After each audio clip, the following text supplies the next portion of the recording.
Detachment can be the key to manifesting our material goals into reality.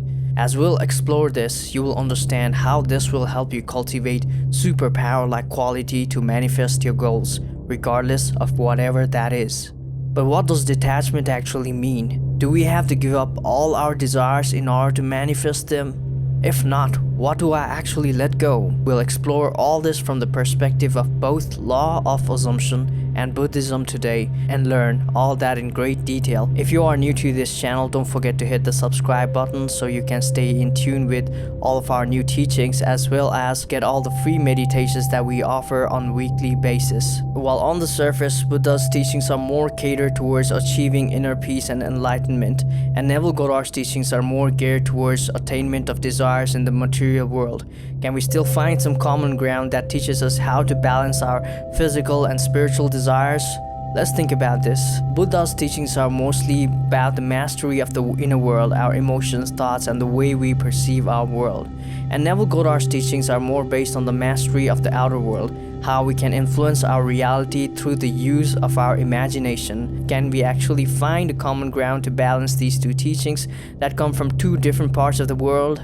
The answer is absolutely yes. The wisdom of these teachings offer valuable insights into harnessing the power of our thoughts, intentions, and beliefs to create the reality we desire. So let's explore their teachings together. Buddha's emphasized the power of thoughts and intentions, teaching that, quote, "All that we are is the result of what we have thought, and the mind is everything. What we think, we become." But at the core of his teachings lies the concept of detachment, which most manifestors may find hard to grasp. And we're going to explore this more here in a second. Now, talking about Neville and his teachings on manifestation, he often stressed the role of imagination and belief.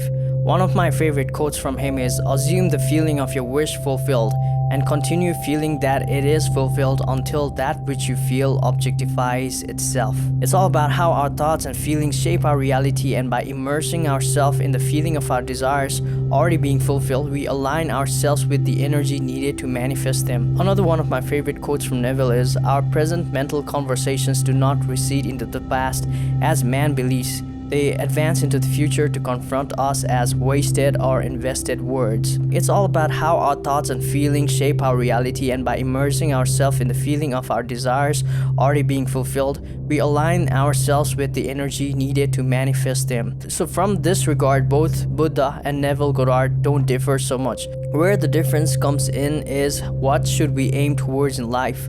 While Buddha himself came from a very rural and lavish lifestyle, he went out to seek enlightenment to master his inner world, and on the process he had to abandon all of his physical and material wealth. And as he was able to attain the enlightenment he was seeking for, he taught people to be very mindful of going after the desires and be vigilant towards the real reason you want or don't want something in your life. Buddha's focus was more on the mastery of your inner self. That's where I find the biggest difference in between these two teachings of Neville Goddard and the Buddha so far. But Buddha was very well aware of how our thoughts can manifest into our reality easily. That's where the concept of karma and everything like that comes in. We're not gonna really talk about that here in this video. But just to backtrack a little bit, in my own journey as I was going after my goals, I had just started applying Neville Goddard's techniques, and I started to see some real results in my smaller goals. But when it came to my bigger goals like manifesting large sums of money, I used to find myself clinging too much towards the outcomes, and I realized I had placed the goal in such a high importance in the place of a pedestal, and I'd often find myself checking to see the progress of my sales and find satisfaction when I saw positive results. But in times when there was no evident progress, it completely shattered my self-worth. That's actually what led me to dive more deeply into the Eastern teachings and the actual teachings of Buddha. And some of the concepts that I learned were really hard for me to grasp at first. It almost felt like studying a tough book of science or psychology, which really penetrated through my mind. I could hardly understand anything. And one of the books explained how the mind works and analyzes each part of how a simple thought that wanders can eventually lead into intense suffering, causing long-term misery in our lives. But if it wasn't for Neville's teachings on the mental diet, I would have given up on learning more about Buddhism, to be honest. Mental diet emphasizes the importance of being mindful of our thoughts and quality of mental nourishment we consume. What I mean by that is, just as we are conscious of what we eat to maintain physical health, we should equally be mindful of what we feed our minds. I mean, if you haven't listened to the short mental diet lecture by Neville Goddard that's up on YouTube, I highly encourage you to listen to that. It teaches us to be more vigilant about our own inner dialogues and intentionally replacing negative limiting thoughts with positive affirming ones. Consciously monitoring and redirecting our thoughts, we can break free from self-imposed limitations and align ourselves with the abundance of fulfillment of manifesting our desires. Practicing mental diets requires discipline, consistency, and self-awareness, which I didn't have much at the time. And although I did understand this concept very well, I still didn't know how to exactly be in control of my own mind.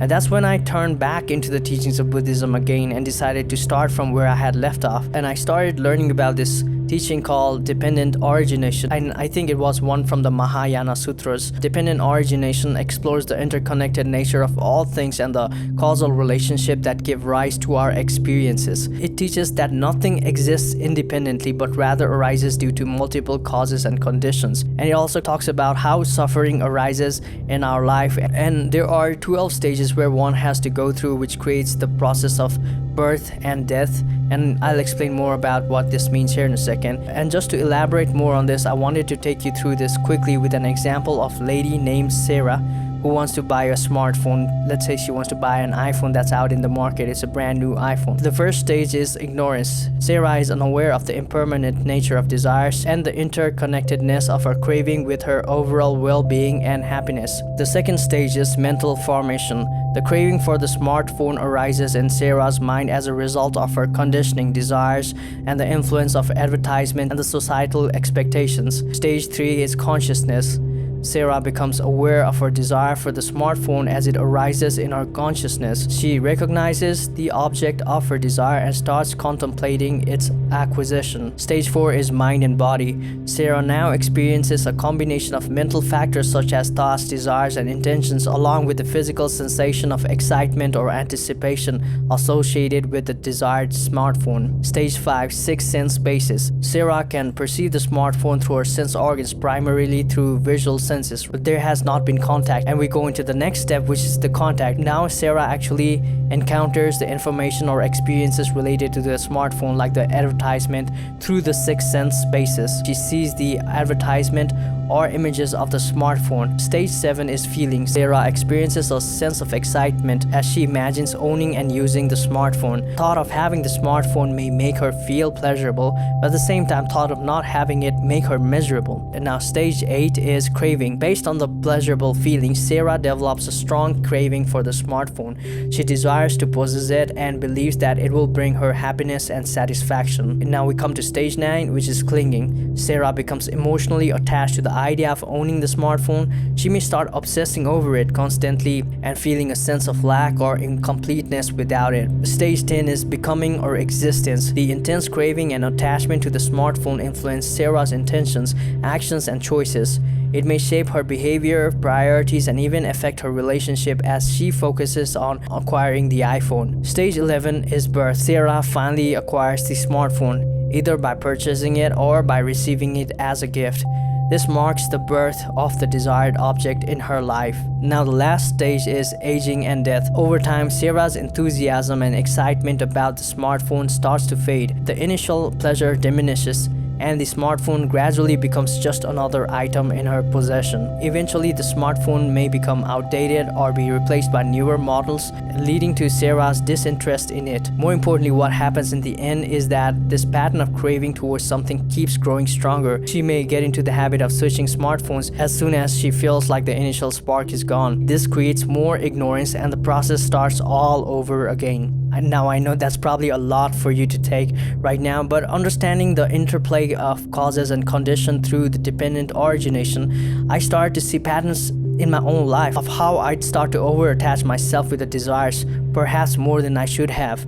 And most times the suffering started with ignorance in the first place. As I learned this, the process of mental diet became a part of my life. And although most of my desires didn't actually change, what remained was more purified versions of my desires, as Buddhism encourages us to cultivate wholesome thoughts, intentions, and actions. Understanding this in your own life can have a really profound effect, because if you identify if there's any ignorance in thinking that makes you need your desire to validate yourself and feel good in your being, then you know that that's not coming from the right state of mind. Instead, if you can reframe to thinking you want something because you simply want it, it's a desire that came from the higher consciousness or the higher power, the universe, whatever you want to call it, right? And it's not something you need to fill a hole within you, because you don't have a hole in your soul. You are already whole and complete. The desire, yes, it's probably going to make your life more enjoyable, pleasurable, and interacting with, pursuing, and attaining this desire will give you more joy and pleasure. But at the same time, it still doesn't change who you truly are, because you are the stillness within, the divine consciousness, the God that you are. And that's what you need to understand in order to detach from the outcome. And when this happens, your goals and ambitions are gonna come into your life even quicker than you think. And you'll hear Neville say in his various lectures, once you have a desire, imagine that you already have it. Assume the state of having it, then simply say, it is done. There's no need to check it anymore. The more you go out on the 3D star asking why it isn't here, that's going back to the mode of ignorance, craving, and clinging. So it's important to leave it as it is. Simply affirm to yourself that it is done. What you want is yours. You don't have to really forget about your desire, but you really have to stop obsessing about why it's not here yet. And thoughts may arise during the day which may make you start questioning again, and it's okay. Probably will happen. It happens to most of us. It happens to me. It happens to probably everybody out there. But our job is to take that thinking back to saying, it's mine, it's coming, it is done. Just like Buddha once said, with our thoughts we make this world. Neville Goddard reminded us, you do not attract what you want, you attract what you believe to be true. So if you believe that something was already true, you wouldn't go out looking for whether if it's happening or not, whether it's here or not, right? You simply assume that it is yours and you live from that state. And so both teachings of Neville Goddard and Buddha approached manifestation from different perspectives, but their teachings converge on the understanding that our thoughts, intentions, and beliefs are powerful forces in shaping our reality. They both invite us to cultivate mindfulness, focus our intentions, and embrace the feeling of our desires already being realized. By harnessing the power of our thoughts, feelings, and beliefs, we can consciously create the life that we desire. So in summary, both Buddha and Neville Goddard emphasize the significance of our thoughts, intentions, and belief in the manifestation process, and they inspire us to cultivate positive thoughts, align our intentions with our desires, and have unwavering faith in the realization of our dreams. And by harnessing the power within us, by detaching from the outcomes, we can manifest a reality that resonates with our deepest aspirations. Thank you for joining me on this enlightening exploration of the teachings of Buddha and Neville Goddard. May their wisdom guide and inspire you as you embark on your journey of manifestation and fulfillment. Also, if you're looking to advance your manifestation journey, we do have a free course out called Manifest Like Neville, and you can find the link for that in the description box below. And with that, I want to wish you all the very best. Happy manifesting. Goodbye and namaste.